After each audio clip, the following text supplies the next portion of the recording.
This is KCTV English News. I'm Nick Brontes. It's been a 70-year wait, but the relatives of 29 April 3rd incident victims have received the remains of their loved ones. The April 3rd Peace Foundation presented the remains to the families during a Thursday briefing at the Jeju April 3rd Peace Education Center. 400 bodies were exhumed from Jeju International Airport and other locations between 2006 and 2011, and these 29 had been positively identified. They were the first to be ID'd through DNA testing since 2016. The number of victims that have been identified in this manner is now up to 121. The provincial government has admitted defeat in its attempt to cancel the development permit for a wind farm in Iri. The province had attempted to revoke both the development permit and the license it issued to create an electricity business. It lost the first court case, and it has now submitted its decision to cancel its appeal. Prosecutors have accepted that decision. Provincial officials and advisory council reviewed the decision from the first trial and concluded that there was no practical benefit to the appeal and that the province was unlikely to win. Analysts say this means the original developer, Hanwha Engineering and Construction, is highly likely to resume work on the project. JDC Love in Jeju is the name of a program through which the parents of foreign women who married local men are invited to Jeju. The 15-day event began Friday. Hosted by the Jeju Free International City Development Center and organized by KCTV, some 60 people are taking part in this year's event. That total includes 9 local families based on international marriages and 17 parents of the foreign wives who come from 4 countries.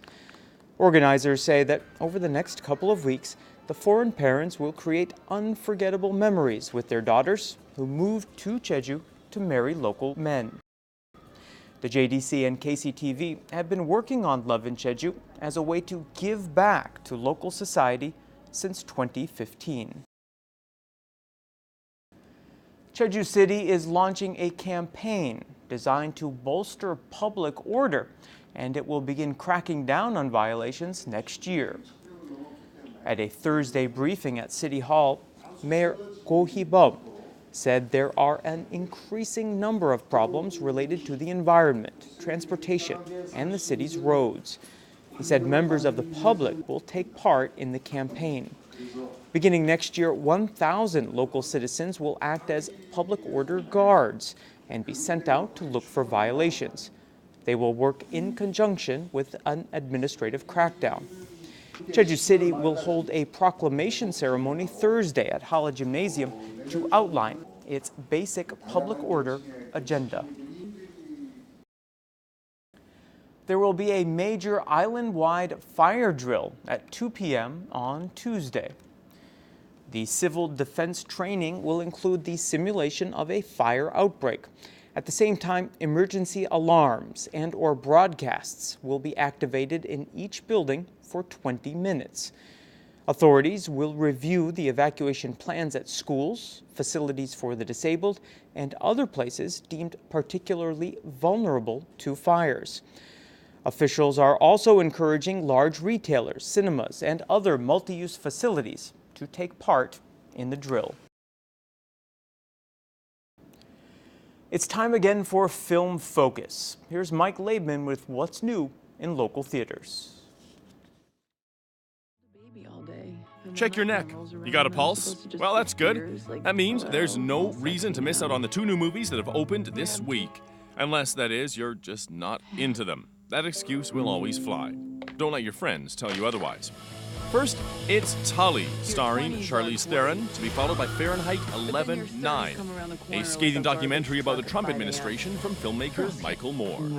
Welcome to another edition of Film Focus. I'm Mike Laidman. Marlo, a mother of 3, including a newborn, is gifted a night nanny by her brother. Hesitant to the extravagance at first, Marlo comes to form a unique bond with the thoughtful, surprising, and sometimes challenging young nanny named Tully. This is truly a character drama. The people, places, sights, sounds, and most importantly, emotions, they're all real. It's awkward, perceptive, keen, and smart. A movie with no costumes, but with all the heart you could ever imagine. Charlize Theron steals it in the leading role here, and with a very strong cast of characters surrounding her, there's no reason to think that you too won't be drawn into this engaging tale of parenthood in the modern world, told with humor and rawness so deep that it sometimes hurts. No one's treated my hole in a really long time.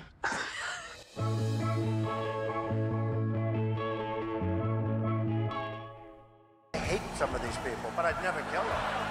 From the creator of Fahrenheit 9/11, Sicko, Where to Invade Next, and perhaps most famously, Bowling for Columbine, we now come to Michael Moore's Fahrenheit 11/9, a provocative and comedic look at the times in which America, and by extension, much of the world, lives.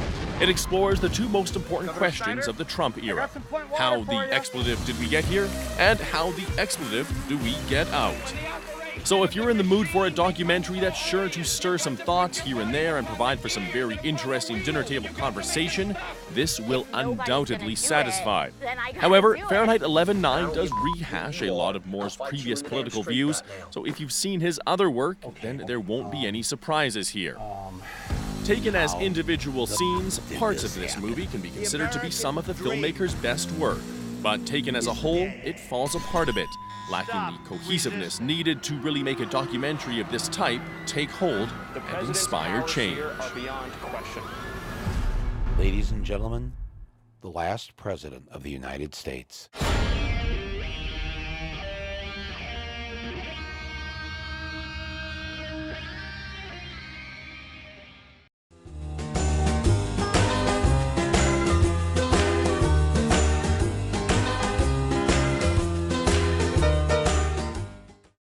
We'll have a noticeably warmer start to the weekend Saturday with highs in the upper teens.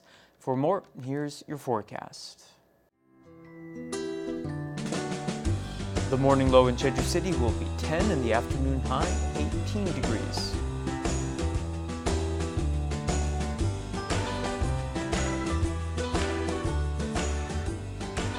In Seogwipo, temperatures will fall between 10 and 17.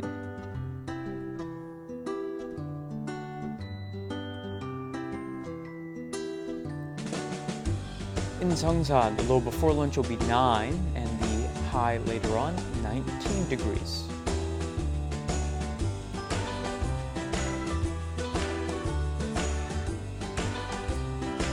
Across the island in Gosan, temperatures will range from 10 to 18.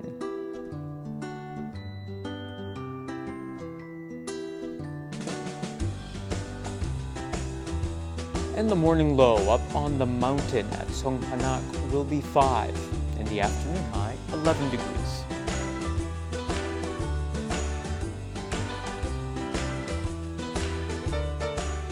Out on the water, winds will be out of the south and southwest at 7 to 11 meters per second, and seas will be relatively calm.